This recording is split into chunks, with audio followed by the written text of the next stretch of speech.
sama mahar musamma. Jadi mahar itu ada dua. Mahar itu ada dua. Ada namanya mahrul musamma, ada mahrul mithil. Ya. Ada mahar itu dibagi dua, ada namanya mahrul musamma sama mahrul mithil. Apa itu mahrul musamma? Mahar musamma mahar yang disebutkan di dalam akad. Ya, mahar yang disebutkan di dalam akad. Contoh, Umar Zuad besok Umar, amin. Amin. Sama Siti. Hah? Siti Badui. Zuad sama itu, sama Siti contohnya. Saya zawaz suka, maktubataka, ya. Fulana, Siti, binti ini gitu kan, Mak. Ya, dengan alat mas kawin, bimahar. Maharnya apa? Perangkat alat sholat atau uang 1 triliun, Mak. Uang 1 miliar, enggak mungkin. Ya, uang, nah, itu namanya yang disebutkan di dalam akad itu namanya mahrul musamma. Mahrul musamma. Talbib monggo. Mahar yang disebutkan di dalam akad namanya mahrul musamma. Ya, ini dengar. Pokoknya yang disebutkan dalam akad seperangkat alat sholat kah, apapun kah, yang pokoknya disebutkan di dalam akad itu namanya mahrul musamma. Ya. Nah, ada mahrul mithil. Nah, di sini juga. Apa itu mahrul mithil disebutkan di sini. Yang kedua, mahrul mithil huwa yaitu sesuatu yurghabu yang diminati atau yang disukai bihi dengannya fi mithliha dalam orang semisalnya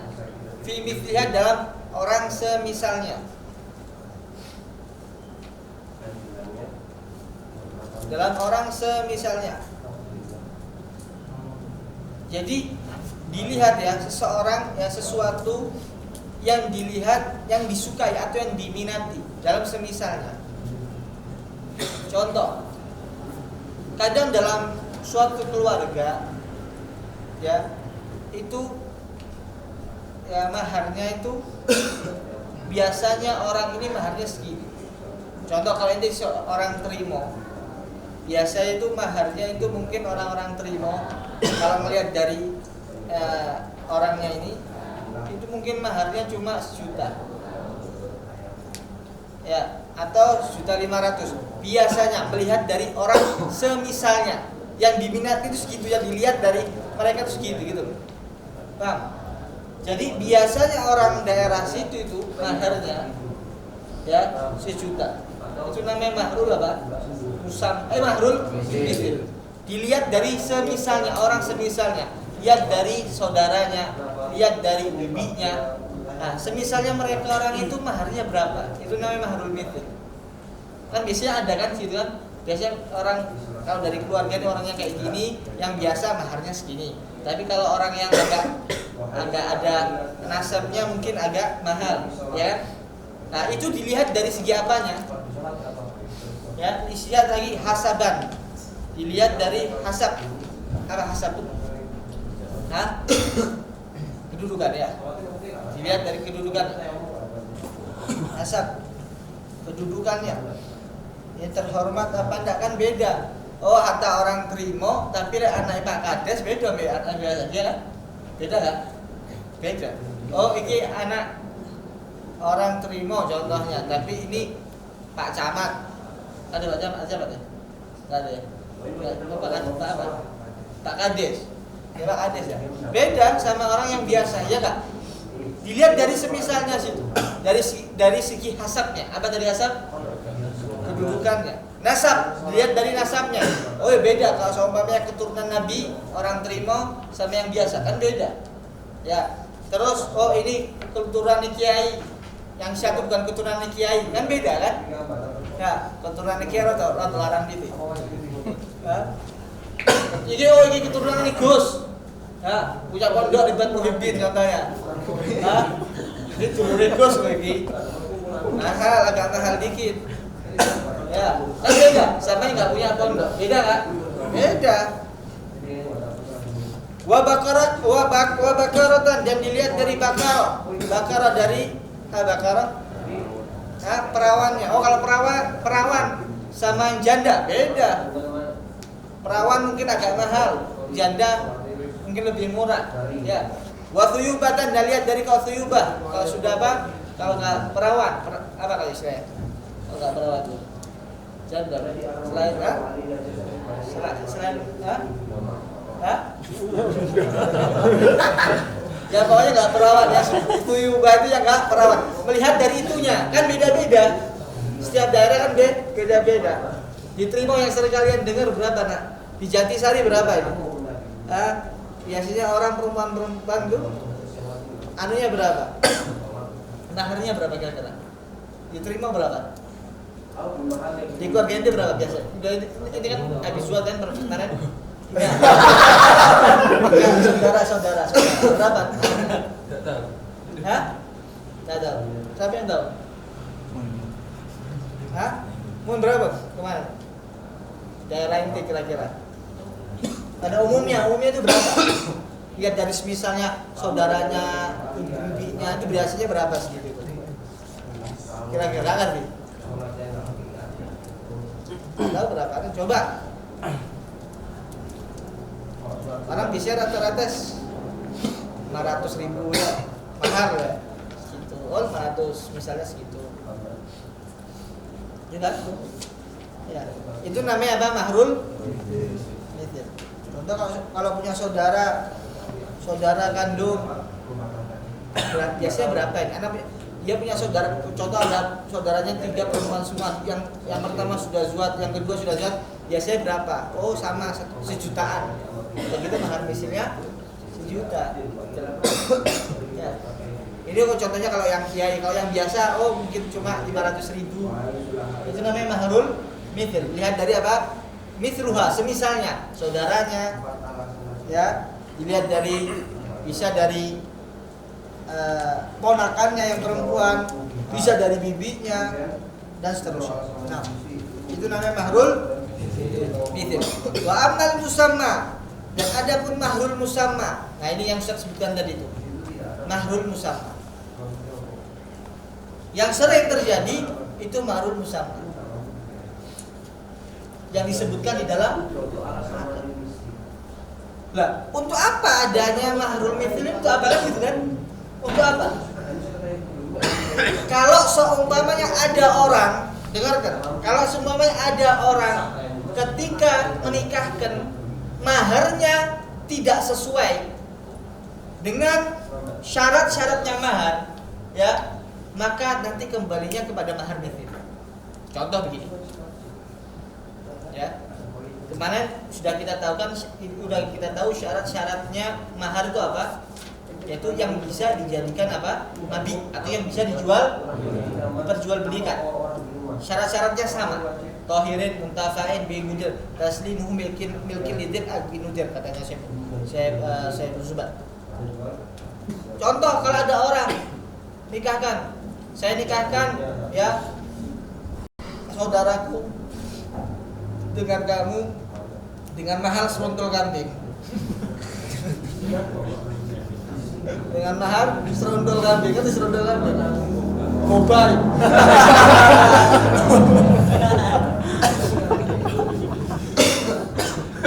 Kan ambil ikut. Sekarang lagi ngetren, Pak. Susu boba. Susu ada itu bobanya. Mirip kayak punya kambing. Nah kalau seperti itu gimana? Terpenuhi nggak syaratnya? Nggak. Nah gitu nggak bisa kan? Maka nanti kembali kepada mahar mithil. Dan biasanya orang perempuan ini di keluarganya saudara yang perempuan itu berapa maharnya? Oh 1 juta. Begitu tetap nanti ngasih maharnya 1 juta karena dikembalikan ke mahar mithil. Loh, enggak menjadikan akadnya enggak sah, enggak. Kalau maharnya tidak sah, tetap akad nikahnya sah. Cuma maharnya enggak sah, dikembalikan kepada mahar mithil. Itu gunanya kita pahami mahar mithil. Ketika maharnya tidak sah, ya, ketika maharnya tidak sah, tidak memenuhi syarat, ya, maka gimana? Maka nanti maharnya dikembalikan kepada mahar mithil. Kayak tadi dicontohkan kalau nikah dengan serundul kambing, nggak sah kan? Karena syaratnya harus apa? Suci. Ya, ternyata nggak suci, pakai najis. Begitu, maharnya dianggap tidak sah, akadnya sah. Terus gimana maharnya sah? Kembali kepada mahar mithil. Biasanya berapa ini? 1 juta. Paham ya? Itu kenapa kalau kita harus mengetahui apa itu mahar mithil.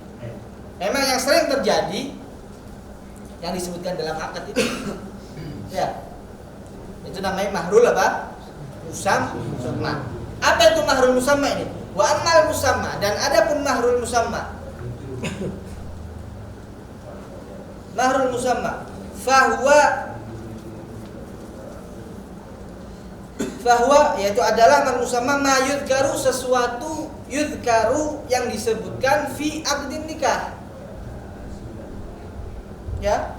Pokoknya apa-apa yang disebutkan dalam akad nikah itu namanya mahrul musamma.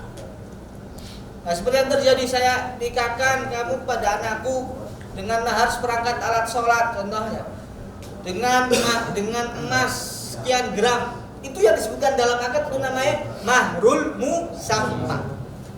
Ya, namanya mahrul musamma. Apapun, sawa'un kana mahrul mithil, sekalipun ya yang disebutkan dalam akad, yang disebutkan di dalam akad ini sama seperti mahar mithilnya. Contoh, ini mahar mithilnya berapa? Orang perempuan ini dilihat dari saudara-saudaranya. Oh, biasanya saudara-saudaranya kalau zuat maharnya 1 juta. Contoh, ya. Nah, ketika adiknya zuat ini sama seseorang, ya, dengan mahar 1 juta, gitu sama-sama mahar mithilnya, gitu loh. Atau lebih dikit dari mahar mithilnya, nggak ada masalah. Biasanya dia mahar mithilnya 1 juta, ternyata ketika akad berapa? Cuma 500.000. Enggak apa-apa. Itu dikatakan mahrul musamma. Mau dia lebih sedikit dari mahar mithil atau sama seperti mahar mithil, au aksar, atau lebih dari mahar mithil. Dia contoh mahar mithilnya biasanya kalau melihat dari saudaranya dia nikah cuma 1 juta saja maharnya. Ternyata ketika dia nikah sama untuk bos bentul Malang ini, piro? 100 juta. Itu lebih dari apa? Mahar mithil. Itu yang disebutkan dalam akad berapa? 100 juta. Itu namanya mahrul. Pokoknya apapun yang disebutkan di dalam akad nikah itu namanya mahrul. Bisa dipahami ya? Nah, wa'lam, ketahuilah,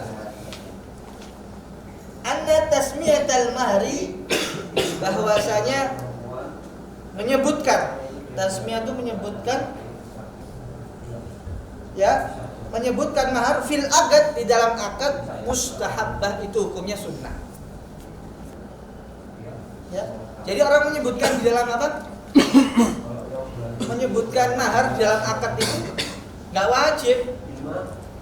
Ya, saya nikahkan Pak Asep dengan fulanah begini. Tidak disebutkan maharnya. Nggak apa-apa. Nggak mempengaruhi dalam kesahannya nikah. Menyebutkan mahar itu di dalam akad hukumnya apa? Sunnah saja. Nah, tenang. Wagat, dan terkadang tajibu, wajib. At-tasmiyah yaitu menyebutkan mahar, terkadang bisa wajib. Menyebutkan mahar fi suwarin, di dalam gambaran-gambaran, madhkuratin, yang disebutkan fil mutawwalat, di kitab yang lebih apa? Lebih tinggi. Tapi ada gambaran, ya, ada gambaran menyebutkan mahar di dalam akad itu hukumnya wajib. Tadi Ustaz ngomong apa? Menyebutkan apa? Mahar di dalam akad hukumnya sunnah. Tapi ada gambaran, suatu surah gambaran di situ menyebutkan mahar itu hukumnya wajib. Apa contohnya? Kita sebutkan satu aja, ya. Contoh, kalau ada seorang perempuan,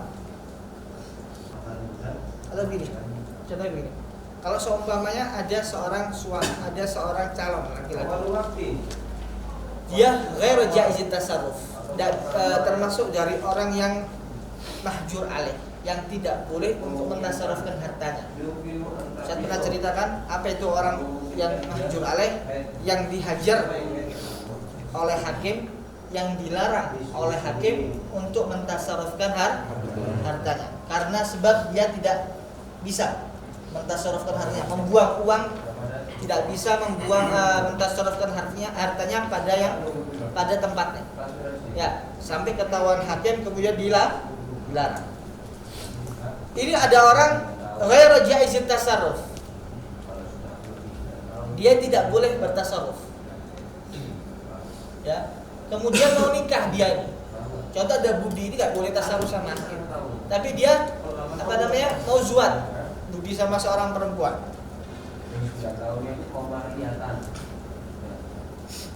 Kemudian ada kesepakatan antar keduanya ini. Ya, ada kesempatan antar keduanya.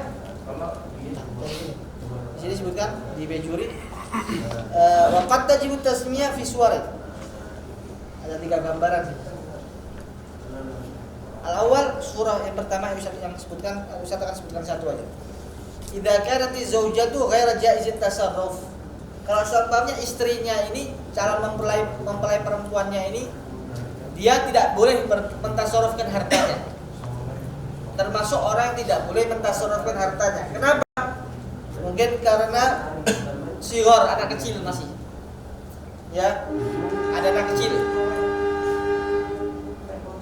Anak kecil boleh nggak belanja, beli di Bupomos itu boleh nggak? Nggak boleh sebenarnya. Ya, tidak boleh. Ini anak perempuan, ya, ghair jaizit tasarruf. Tidak boleh mentasarrufkan hartanya, contohnya karena masih kecil. Ya. Kemudian mau dinikahi sama seseorang. Nah, seseorangnya ini yang mau menikahi bersepakat antar sama walinya. Ya. Pokoknya anak mau, ya, anak zuatkan anak-anak yang masih kecil ini harus lebih dari mahar mithil. Contohnya begitu ya. Harus lebih dari mahar mithil. Contoh mahar mithilnya anak ini yang masih kecil ini, contoh 1 juta. Paham ini? Lebih dari mahar mithil. Sepakatnya lebih dari mahar mithil. Contoh, si walinya meminta kepada calonnya ini, ya anak nikahkan anak-anak yang kecil, tapi anak mau maharnya itu 10 juta. Lebih nggak dari mahar mithilnya? Jadi mahar mithilnya berapa? 1 juta. Ya. Sudah jadi kesepakatan, sudah ada kesepakatan antar keduanya ini. Seumpamanya ketika menikah, ya, tidak menyebutkan maharnya. Kalau kita katakan sunnah. Kalau seumpamanya si walinya tidak menyebutkan mahar mithil, tidak menyebutkan mahar usamanya yang 10 juta tadi, maka ketika selesai akad yang harus dibayarkan berapa? 1 juta, bukan 10 juta. Makanya dalam gambaran ini wajib untuk menyebutkan apa? Mahar. Di sini. Kenapa? Kalau seumpamanya dia nggak ngomong 10 juta maharnya, ya, tidak menyebutkan mahar berdasarkan bahwasanya mahar itu sunnah, ya, maka nanti akan kembali maharnya itu kembali mahar mithil. Sedangkan mahar mithilnya kurang dari yang sudah disepakati tadi itu. Tadi sepakatnya berapa? 10 juta, bisa kurang jadi 1 juta. Nah, maksudnya. Nah, dalam gambaran ini wajib menyebutkan apa? Bisa dipahami ya? Nah, itu salah satu gambaran.